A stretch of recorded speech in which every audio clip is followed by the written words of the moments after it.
Live 5 News starts now with breaking news. We're continuing to follow that breaking news in North Charleston right now. Dorchester Road is back open after a fire at a tire store. This is at Kent Avenue. That's right near I-26. Live 5's Danielle Seat has been at that fire scene for us for a while now. So Danielle, are firefighters getting these flames under control?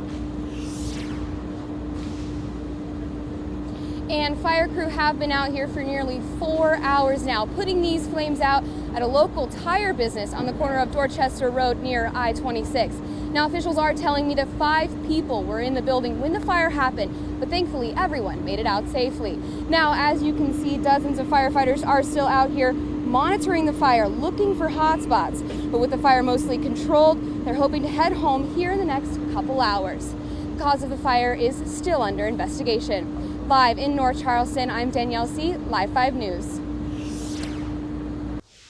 In the last hour, we've learned the cause of death of a 5-year-old following an accident at the Bluffton Christmas parade last week. The Beaufort County coroner says Amir Frazier died from blunt force trauma to the head. The coroner has ruled his death an accident. Frazier was riding in the parade last Saturday with his football team. Bluffton police say there was an accident involving a float as Frazier was being dropped off at the very end of the parade. There's a service for him starting in the next hour at Campbell AME Church, that is in Bluffton. What a mess. Look live outside right now. It has been a washout all day, folks, here in the Low Country, and all that rain is threatening some weekend plans. Chief Meteorologist Bill Walsh is joining us now. So, Bill, people want to know, when is this rain going to be out of here? Well, we're talking about, it'll be diminishing if you're going out for that dinner, you're going out tonight, maybe a holiday party, shopping. How the heck, got to pick up your present one of these days. It'll get a little better as far as the rain, still some clouds. Tomorrow, though, we get the sun back, which will be nice. And then you know what we have on Monday? What's that? The 70s are coming back. Wow. Right? So it's a roller coaster of temperatures and incredible. It is. I'm feeling festive. You mean big hair and big hair and disco on Monday, Tuesday. And like the 70s, she was only 2. There you go. Let's take a look at the Low Country's most powerful live radars. First alert, Super Doppler Max. There it is. Danielle Prince was talking about this rain at lunch. And yeah, we're watching all that stuff going northward. And still some leftover showers in the area. So kind of be on the lookout for that as we kind of zoom on in and take a look at what's happening. You can see from Charleston over to Georgetown, northeast Berkeley County into the metro. Still some rain showers back over to Walterboro, Rondo, on over toward, say, Givans. Keep an eye out that way as well. As we zoom a little bit closer, some of the roadways are pretty wet. 17 north, 26 west, 526 also on the wet side as you take a look right there. Number-wise, we are still chilly. Look at these numbers. 45 in Kingstree and, of course, Neesmith, the home of, and McGill. Yes. Love you in Neesmith, right? How about 47 in Moncks Corner right now, 46 Somerville, some 50s on the beaches, 53 over to Mount Pleasant, so that's the deal. Hourly will actually increase, I think, temperature-wise, as we head for 7, 8, 9 o'clock tonight.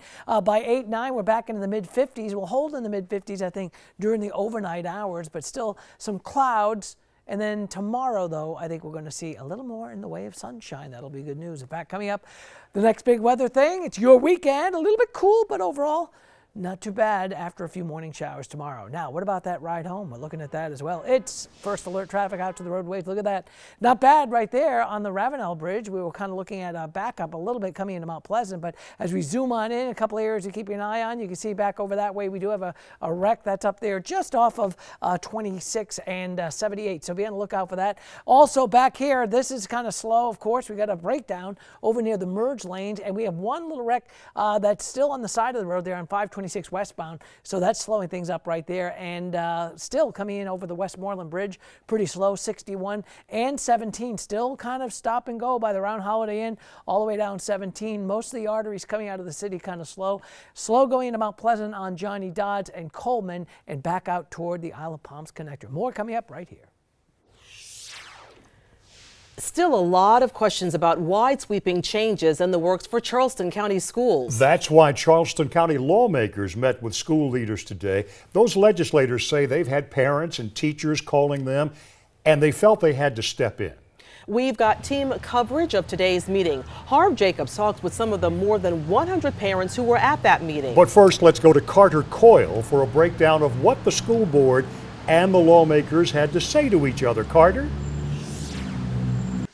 Well, several lawmakers pointed out today that the one good thing about all this CCSD controversy is that it's brought together Republicans, Democrats, parents, teachers to all talk about how to best educate our kids and how to diversify schools. There are a lot of changes in the works for magnet schools, which are higher performing usually, and low performing schools. Many parents feel that this has all come out of nowhere, but the majority of the school board members who are voting for these changes say that stemmed from several long-term studies and plans to help the district. Some of these suggestions even dating back to a Harvard study in the 1990s. Regardless, there was one very clear message from the delegation to the school board today. Take a listen. We need to slow this train down. It keeps changing in terms of information we get. I am asking that, Charleston County School District slow down. What I think we ought to do is slow down. I just think we need to pause. To stop and recalibrate, re-engage the public and the delegation. Clearly a theme there. At the end of the meeting, the delegation voted on a motion unanimously approving to formally ask again for CCSD to pump the brakes. School Board Chair Reverend Eric Mack said that they will bring up that request Monday at the school board meeting. It gives us something to engage in conversation come Monday to talk about whether or not we feel that we have adequately enough engaged the community and done the necessary research in moving forward, or do we feel that we do need to pause? Superintendent Dr. Jarita Postlethwaite told me that they need to implement carefully, but yes, urgently to help students who are failing. No doubt this will all come up again at that meeting. The Committee of the Whole starts at 1:30 Monday afternoon, the full meeting at 4:30. Now, parents whose children might be affected by these proposed changes watch very closely at today's discussion between the board and those lawmakers. Many of them told our Harv Jacobs there needs to be a delay before any big school changes take place. Parents packed the Charleston County School Board meeting room this morning to watch the face-off between board members and state lawmakers. Members of the legislative delegation say they've gotten many complaints from parents about the board's proposal for sweeping changes to some schools. The school board has been not very clear and a little bit deceptive, and I think just a bit of a disappointment to the parents. I'm not comfortable with what's on the table or how fast the table is spinning. Give us a chance to speak for our children. Unlike a regular school board meeting, parents were not allowed to address the delegation. Instead, the delegation members spoke for them and other frustrated parents. I've never been more encouraged by the members of our delegation. I feel like they really came to our rescue because our voice has been crystal clear that we want to pump the brakes on this. Luckily, the Charleston County Legislative Delegation has heard us. Thankfully, someone has heard us, and someone is standing up for parents, standing up for children, and asking this board to listen. At the end of the meeting, the delegation voted to ask the school board to put on hold making any changes. One parent told me she hopes there's not too long of a delay. Do they need more time? Maybe. However, more time that is given, more children are going to suffer. Even with a motion by the legislative delegation to put all these changes on hold, the board's scheduled to meet on Monday, and most of these parents say they'll be right back here for that meeting. In downtown Charleston, Harv Jacobs, Live 5 News. Crews have finished removing 320,000 gallons of oil and water from a capsized cargo ship off the coast of Georgia. It's been in the St. Simons Sound since early September. 24 people on board had to be rescued after the ship capsized. St. Simons Unified Command crews are now working to remove the propeller shaft, and the rudder. They say they're also considering plans for construction of an environmental protection barrier. A 17-year-old is dead after a shooting overnight in Beaufort. Police say they found the teen shot in his stomach near Battery Creek and Mossy Oak Roads just before midnight. He died at the hospital. Police have not named any suspects. If you know anything about this shooting, please call the Beaufort Police Department. Happening tonight, family and friends of homicide victims can honor their loved ones. There's a vigil tonight in West Ashley. It's part of the Homicide Survivors Support Group run by the Charleston County Sheriff's Office and MUSC. Charleston County deputies say they have recorded 12 murders so far this year. That's up from 9 last year. The vigil has been going on for 20 years now. Organizers say it's not meant to be a sad event. This is not a funeral, it is a celebration. Sure, it is a vigil, and we will be having singing, we will be having poems, praise dancing. It's all upbeat. It's a celebration of their loved ones' lives. That vigil will take place at John Wesley United Methodist Church, and it starts at 6:30. There is a new hotline in place to help prevent suicide. We talked to one man who lost both of his brothers and hear how the state is making changes to save lives. One elementary school making sure its students never forget history. Why the Holocaust survivor who talked to them today says he shares his story.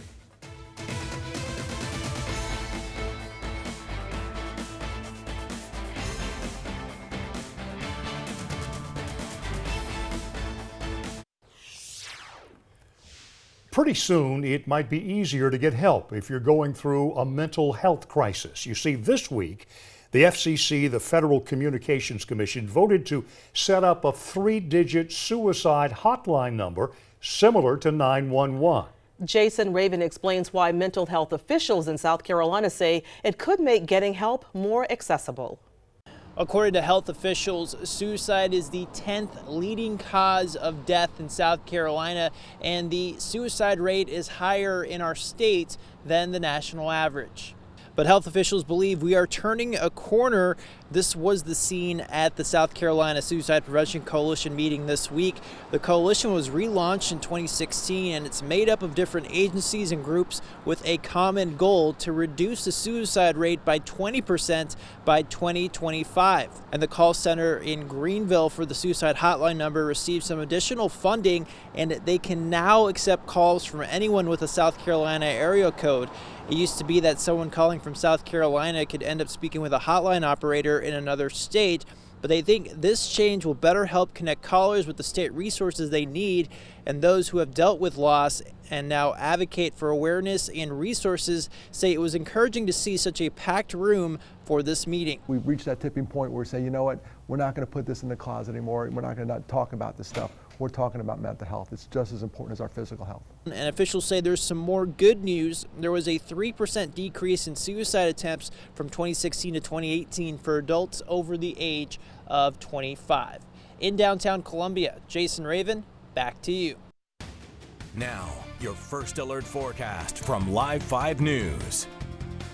Well, chilly, rainy, and on the wet side here on our Friday. If you're going out tonight, the umbrella for sure, but the rain showers are going to be diminishing. Hope you had a great one. I'm Chief Meteorologist Bill Walsh. We are watching Super Doppler Max. I tweeted this picture out a little while ago. Put it on the app too, by the way. If you've got the app, you're right there. You get a little videos, and again, you can see this rain shower, the bulk of it now moving on up into North Carolina. What we have right here, we'll tap, we'll zoom on in, and you can see Northeast Berkeley County, Charleston, even back over Dorchester, and not far from, say, Walterboro, Givan, seeing some rain showers there, and on up into, say, the North Carolina border. But for the next couple hours, I think these showers are going to be diminishing. You can still see a few of them out there on some of the roadways, so a little bit wet in some of these areas. So be on the lookout there, even back this way as we take a look at the Low Country's most powerful live radar, back towards 61 as you make your way down 17A, all the way back over toward, like I said, Givans and whatnot. As we take a live picture, and this pretty, have you seen this beautiful shot?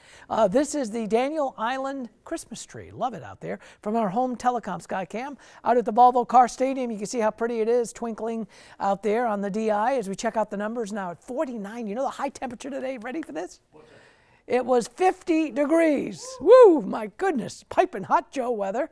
Normally it should be around 63, 64 for this time of the year. As we look around the Low Country, though, it's chilly. Walterboro, got to grab some piping hot Joe or some hot chocolate, 44. Somerville, 46. Moncks Corner, 47. Mount Pleasant, 53 right now. Down to Folly Beach, the edge of America, where the parade kicks off around lunchtime tomorrow. Come on out to the Folly Parade. Should be fun.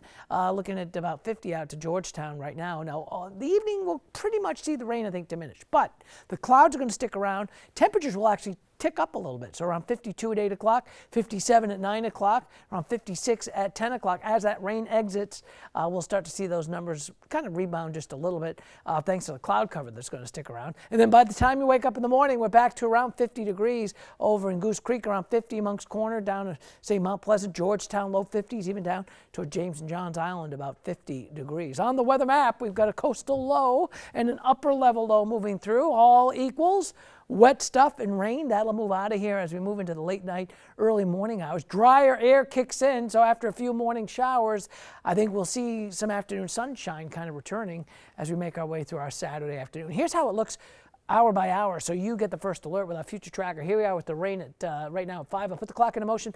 By, say, 1 or 2, 3 o'clock in the morning, watch that second disturbance move through with a few showers. So even if you wake up around 6, can't rule out a shower. You know we have tomorrow also? The Kiowa Marathon. Yeah, the big marathon out of Kiowa. And Brian tells me out there it's going to be a great time. It's always a great time. But again, maybe a couple of early morning showers. But that'll be diminishing as we head for lunchtime. We're seeing that start to clear out and some sunshine. And then, look at this. By tomorrow evening, tomorrow night, you know what we have tomorrow evening, tomorrow night? This is a quiz weathercast, you know. We have the boat parade. So get out to the harbor, check it out. Either the Mount Pleasant side or the Charleston side. Parade of boats, is that what it is? The parade of boats tomorrow night, yeah. And there it is as you take a look. It looks pretty good for that as well. So bottom line, our eye is always on your next 24 hours. For the overnight tonight, we'll go with cloudy, foggy, cool weather. For Saturday, a few morning showers early. But look at this. By Saturday afternoon, we are back to sunshine and drier. That'll be nice. Wind's going to be northwest tomorrow, pulling in that drier air at about 10 to 15. A few morning showers and then start to clear.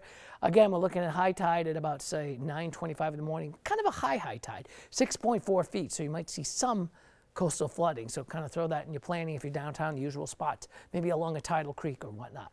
All right, you ready for the weekend? It is the weekend, right? A lot going on, a lot of parties this weekend, a lot of shopping, a lot of decorating. 64 for tomorrow, maybe a morning shower. Sunday, 65 and sunshine. Look at Monday. We talked about it earlier. Here come the 70s. 72 Monday, 74 on Tuesday. But look, rain comes back on into like late Tuesday and into early Wednesday morning. So I put morning on Wednesday. But see, look at the temperature, though. 74 Tuesday, and then boom, 55, 54. So it's going to be, again, a bit of a roller coaster temperature-wise into next week. All right, what about the drive home? We're watching that as well. It is First Alert Traffic. Let's take a look at what's happening on the roadways. And the Downhole Bridge is a little bit better now. It was pretty backed up on the westbound side. That's a live picture right there. There's some fog out there. Be careful if you're going out this evening as we take a peek at the Ravenel Bridge. Also pretty heavy coming into Mount Pleasant on the northbound side. Southbound, not bad getting into the city. And again, as we take a look at the drive times right now, about 27 minutes from downtown to Somerville. That's 26, but look at this on 526 as you come from Mount Pleasant over to West Ashley, about 30 minutes, 33 minutes. And again, as we look at the map itself, pretty, well, a lot of red out there and a couple of wrecks back out that way, right toward the 52 split up into Goose Creek near University. Be on the lookout for that one. And we're also watching this one just off 26 and 78. And then right back here at the merge, we still have that bit of a breakdown. More traffic tracker coming up right here in our next half hour. Students at Westview Elementary School are learning about the Holocaust from a survivor himself. It's part of their 2 weeks of lessons where they learn about the Holocaust. The students planted a living memorial. They also listened intently to Joe Ingalls' story of how he took matters into his own hands. Ingalls also shared why he believes kindness is so important and why he takes the time to tell his story. Get old, the survivors, getting older each day. And I figure after a while, after young people don't get it, it's going to be forgotten. It's going to be only in the book.